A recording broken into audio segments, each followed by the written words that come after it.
प्रधानमंत्री मोदी ने project tiger के 50 साल पूरे होने पर टाइगर सेंसस रिपोर्ट की जारी। कहा, भारत ने न सिर्फ टाइगर को बचाया बल्कि उसे फलने फूलने का बेहतर इकोसिस्टम भी दिया।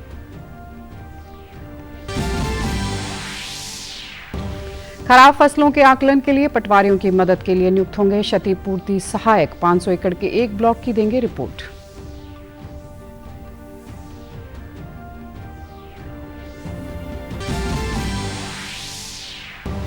बढ़ते कोरोना संक्रमण को देखते हुए हरियाणा सरकार ने सार्वजनिक स्थलों पर मास्क लगाना किया अनिवार्य। एसीएस ने सभी डीसी और सिविल सर्जनों को जारी किया निर्देश।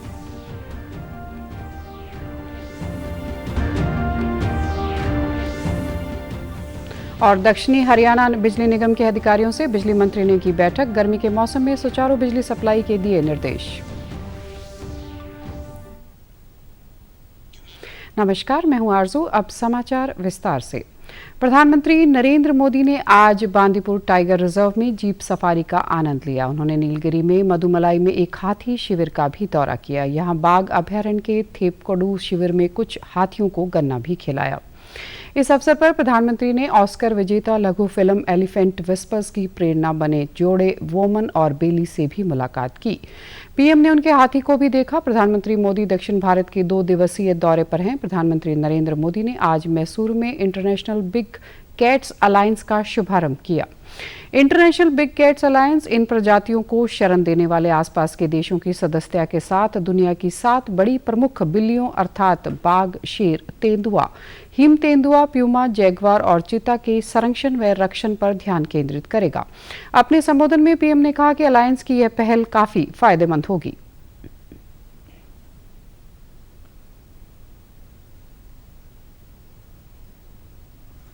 सदस्य देश अपने अनुभव शेयर कर पाएंगे, अपने साथी देश की ज्यादा तेजी से मदद कर पाएंगे। ये अलायंस रिसर्च, ट्रेनिंग और कैपेसिटी बिल्डिंग पर भी जोर देगा। हम साथ मिलकर इन प्रजातियों को विलुप्त होने से बचाएंगे, एक सुरक्षित और बेहतरीन इकोसिस्टम का निर्माण करेंगे। प्रधानमंत्री ने अपने दौरे के दौरान प्रोजेक्ट टाइगर के 50 वर्ष पूरे होने पर स्मरणोत्सव का शुभारंभ किया। इस दौरान उन्होंने बाघ संरक्षण के लिए अमृतकाल का विजन, टाइगर रिजर्व के प्रबंधन, प्रभावी मूल्यांकन के 5वें चक्र की सारांश रिपोर्ट का विमोचन किया। साथ ही एक स्मारक सिक्का भी जारी किया। प्रधानमंत्री मोदी ने देश में बाघों की संख्या की भी घोषणा की। पीएम द्वारा जारी आंकड़ों के अनुसार देश में बाघों की संख्या अब 3167 हो गई है।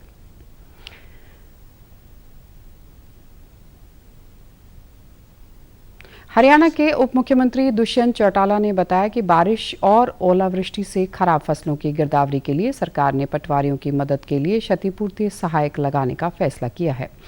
प्रदेश में करीब 17 लाख एकड़ फसलें तबाह हुई हैं। मई तक पटवारियों के माध्यम से खराब फसलों का मुआवजा देना संभव नहीं था, इसलिए हर 500 एकड़ पर एक सहायक की नियुक्ति होगी। इसमें गांव के पढ़े लिखे और कंप्यूटर का ज्ञान रखने वाले युवाओं को प्राथमिकता मिलेगी। 500 एकड़ के सर्वे पर सरकार उन्हें 5,000 रुपए देगी।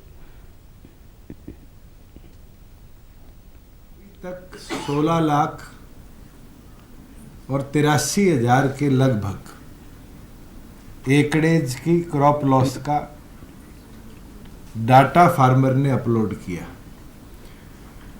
और लगभग ये मोटा मोटी 17 लाख, अगर मैं इसको कहूँ तो 17 लाख एकड़ की वेरिफिकेशन सारे रेवेन्यू, सारे एग्रीकल्चर और अगर और गवर्नमेंट के ऑफिशियल्स भी हम लगाए तो शायद 1 महीने में सर्वे करना प्रॉपरली इसका मुमकिन नहीं है। इस बार हमने 500 एकड़ जो क्षतिपूर्ति पोर्टल पे बने हैं उसके सर्वे के लिए गांव के ही पढ़े लिखे जो कंप्यूटर व्यवस्था जानता हो, मोबाइल से जियो टैगिंग करके फोटो फार्मर की डाल दे, उस व्यवस्था को बनाने के लिए क्षतिपूर्ति सहायक की नियुक्ति के आदेश दे दिए हैं। एक क्षतिपूर्ति सहायक 500 एकड़ का सर्वे भी करेगा, पटवारी का सहयोग भी करेगा। डिप्टी सीएम ने कहा कि गेहूं के दाने की चमक कम हुई है, नमी भी अधिक है। खरीद के नियमों के छूट के लिए केंद्र सरकार को पत्र लिखा है। केंद्रीय मंत्री से भी बातचीत हुई है। जल्द ही खरीद नियमों में छूट मिलने की संभावना है। देश में पिछले 24 घंटे में 5,300 लोगों में कोविड संक्रमण की पुष्टि हुई है और 3,726 मरीज कोविड से मुक्त हुए हैं। स्वास्थ्य मंत्रालय के अनुसार इस समय देश में 32,000 से अधिक कोविड मरीजों का इलाज चल रहा है और कोविड से स्वस्थ होने की दर 98.74% है। मंत्रालय ने बताया कि पिछले 24 घंटे में कोविड वैक्सीन की 600 से अधिक डोज दी गई है। उधर हरियाणा में बढ़ते कोरोना संक्रमण को देखते हुए सरकार ने सख्त फैसले लेना शुरू कर दिया है। संक्रमण पर रोकथाम के लिए सरकार की ओर से सार्वजनिक स्थलों पर मास्क लगाना अनिवार्य किया है। सरकार ने नए आदेश में कहा है कि जहां भी 100 से अधिक लोग इकट्ठा हों, सरकारी कार्यालय व मॉल में मास्क लगाना जरूरी किया गया है। स्वास्थ्य विभाग के अतिरिक्त मुख्य सचिव ने सभी डीसी और सिविल सर्जन को आदेश का पालन करने के निर्देश दिए हैं। आज बिजली मंत्री रंजीत चौटाला ने हिसार में दक्षिणी हरियाणा बिजली वितरण निगम के अधिकारियों के साथ बैठक की और अधिकारियों को गर्मी के मौसम में सुचारू रूप से बिजली सप्लाई के निर्देश दिए। प्रेस वार्ता के दौरान मंत्री रंजीत चौटाला ने कहा कि गर्मी का मौसम शुरू हो गया है, ऐसे में बिजली विभाग भी पूरी तैयारी में है। वर्तमान समय में किसानों की फसल तैयार है, जिसके कारण दिन में बिजली के कट लगाए जा रहे हैं ताकि फसलों में शॉर्ट सर्किट के कारण आगजनी न हो। अधिकारियों को हिदायत दी है कि सुबह 8 बजे से शाम 4 बजे तक बिजली अधिकतर सोलर की होती है, ऐसे में दिन के समय अधिक से अधिक ट्यूबवेल चलाए जाएं। बिजली मंत्री ने बताया कि कुसुम योजना के तहत सोलर कनेक्शन देने में राजस्थान के बाद हरियाणा का दूसरा स्थान है। प्रदेश सरकार ने 1 लाख सोलर कनेक्शन देने का लक्ष्य रखा है, जिसमें से 40,000 कनेक्शन दे चुके हैं।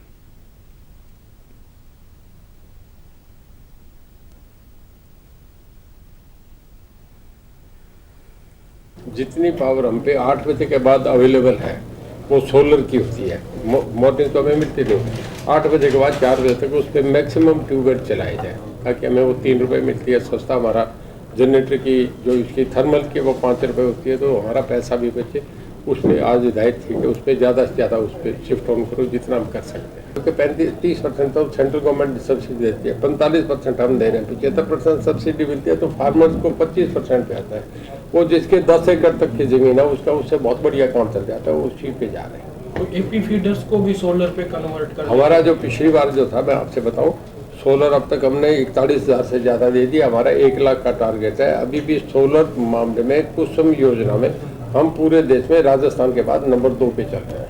सबसे ज़्यादा हम हमारे पॉपुलर है, सबसे ज़्यादा हम कर रहे हैं। लोगों का बहुत जैसे पोर्टल खुलते हैं लाइन लग जाती है सोलर। देश भर में आज ईस्टर का त्योहार मनाया जा रहा है। इस अवसर पर राष्ट्रपति द्रौपदी मुर्मू, उपराष्ट्रपति जगदीप धनखड़ और प्रधानमंत्री नरेंद्र मोदी ने लोगों को शुभकामनाएं दी हैं। राष्ट्रपति द्रौपदी मुर्मू ने कहा कि ईस्टर खुशी, प्रेम और करुणा का प्रतीक है। उन्होंने कहा कि यीशु मसीह ने सत्य और न्याय के लिए अपने जीवन का उत्सर्ग कर प्रेम और क्षमा का संदेश दिया। राष्ट्रपति ने कहा कि यीशु मसीह का जीवन दया और बलिदान का एक आदर्श उदाहरण है। उन्होंने लोगों से ईसा के आदर्शों को अपनाकर समाज में प्रेम और सद्भाव बढ़ाने तथा राष्ट्र के विकास में योगदान का प्रण लेने की अपील की। उपराष्ट्रपति ने कहा कि ईस्टर ईसा के पुनर्जीवित होने की याद दिलाता है और राष्ट्रपति ने कहा कि यह प्रेम, करुणा और क्षमा की परिवर्तनकारी शक्ति का प्रतीक है।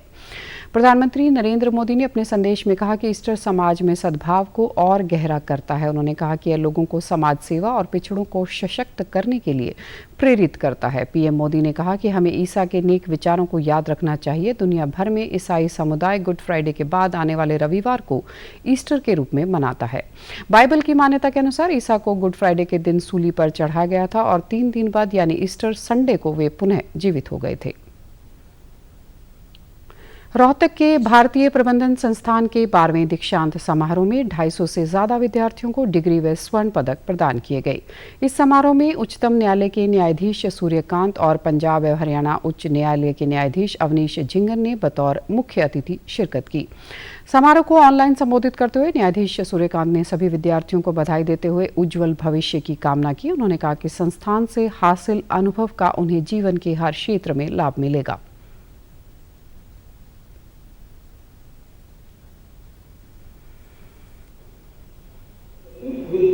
knowledge, skills and values necessary to create sustainable business that are beneficial for both stakeholders and society.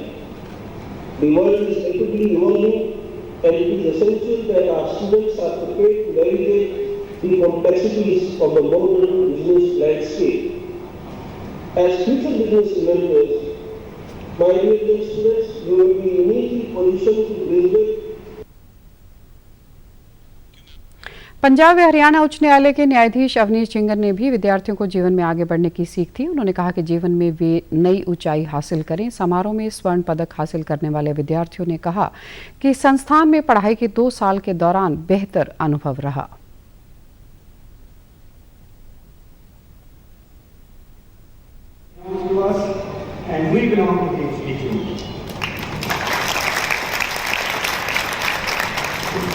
and can put it appropriately. राहे जिंदगी की एक मंजिल नहीं सिर्फ एक मुकाम है जो आपको मंजिल की तरफ लेकर जाएगा। I would be missing my duty if I don't congratulate the proud parents whose children have today graduated. It's their efforts, sacrifices and inputs which could be remembered by the children but not seen by the rest of the world. ये मुझे इसलिए मिला है क्योंकि मेरी academic performance अच्छी थी और इसके अलावा मैंने इंस्टीट्यूट में और भी काफ़ी सारे कंट्रीब्यूशन दिए हैं। मैं प्लेसमेंट कमेटी में था, केस कॉम्पिटिशन्स थे और भी काफ़ी सारी चीज़ें थी। यहाँ से निकलने के साथ ही मेरा प्लेसमेंट जेनपैक्ट में हुआ है, असिस्टेंट मैनेजर डिजिटल ट्रांसफॉर्मेशन। 2 साल का कोर्स था और मेरे को इसमें गोल्ड मेडल मिला है स्कॉलस्टिक परफॉर्मेंस पे। मेरी प्लेसमेंट भी हो चुकी है एक अच्छी जगह पे ICICI बैंक में और मेरी 2 साल की जर्नी बहुत अच्छी रही है। मेरे टीचर्स और मेरे फ्रेंड्स ने मेरे को इस जर्नी में बहुत साथ दिया है जिनकी वजह से ये मुकम्मल हो पाया है। प्रधानमंत्री नरेंद्र मोदी हर महीने मन की बात कार्यक्रम के माध्यम से करोड़ों लोगों के साथ अपने विचार साझा करते हैं और यह सिलसिला अप्रैल में 100वीं कड़ी के साथ आगे भी जारी रहेगा। इस विशेष मौके पर मन की बात कार्यक्रम से प्रधानमंत्री के चुनिंदा संबोधनों को फिर प्रस्तुत किया जा रहा है। इस विशेष कार्यक्रम की कड़ी में हम आपको दिखा रहे हैं मन की बात का विशेष अंश। 30 दिसंबर 2018 को प्रधानमंत्री ने अपने मन की बात कार्यक्रम में कुंभ मेले का जिक्र किया। उन्होंने कहा कि कुंभ मेला भारतीय संस्कृति परंपरा का एक हिस्सा है जो 600 ईसा पूर्व की है। प्रधानमंत्री ने बताया कि भारतीयों के लिए कुंभ का क्या अर्थ है।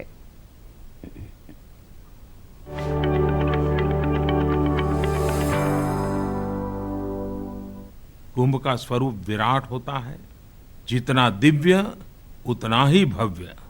देश और दुनिया भर के लोग आते हैं और कुंभ से जुड़ जाते हैं। कुंभ मेले में आस्था और श्रद्धा का जनसागर उमड़ता है। एक साथ एक जगह पर देश विदेश के लाखों करोड़ों लोग जुड़ते हैं। कुंभ की परंपरा हमारी महान सांस्कृतिक विरासत से पुष्पित और पल्लवित हुई है।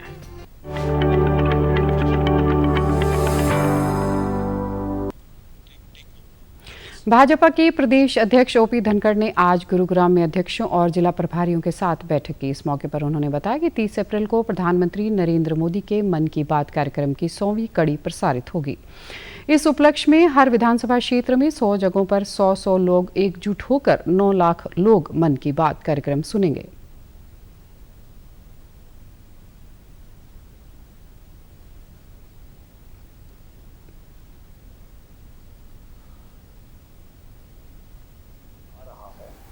और वो टास्क है प्रधानमंत्री जी की 100वीं मन की बात। ये 30 अप्रैल को होगी और 30 अप्रैल को हमने एक लक्ष्य रख रहे हैं कि हर विधानसभा पर 100 स्थानों पर प्रधानमंत्री जी के मन की बात 100वीं मन की बात सुने और 100 लोग इकट्ठा करने का, बैठकर सुनने का लक्ष्य दे रहे हैं। अब इसका मतलब ये होगा कि 9 लाख लोग इसको सुनेंगे और हमको भी बहुत इसके लिए नीचे तक, क्योंकि हर मन की बात का एक कन्वीनर तय करना है, जगह तय करनी है, लोगों को निमंत्रित करना है। तो औसत रूप से ये 2 बूथों पर एक जगह है। उन्होंने बताया कि कार्यक्रम की तैयारियां जोर शोर से चल रही हैं। यह बड़ा टास्क है, इसकी तैयारियों के लिए ही आज यह बैठक बुलाई गई है। उन्होंने बताया कि सामाजिक समरसता सप्ताह के बारे में भी पार्टी ने योजना तैयार की है। अब खबरें फटाफट।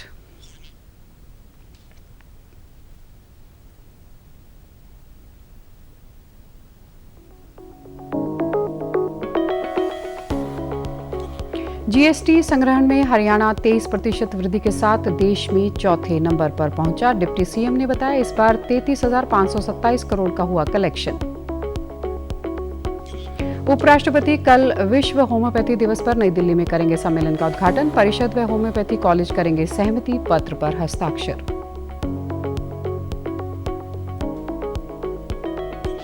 हरियाणा के स्वास्थ्य मंत्री अनिल विज का ऐलान, कोरोना वैक्सीन की तीसरी डोज लगवाने वालों को सरकार की ओर से मिलेगा मुफ्त हेल्थ सप्लीमेंट।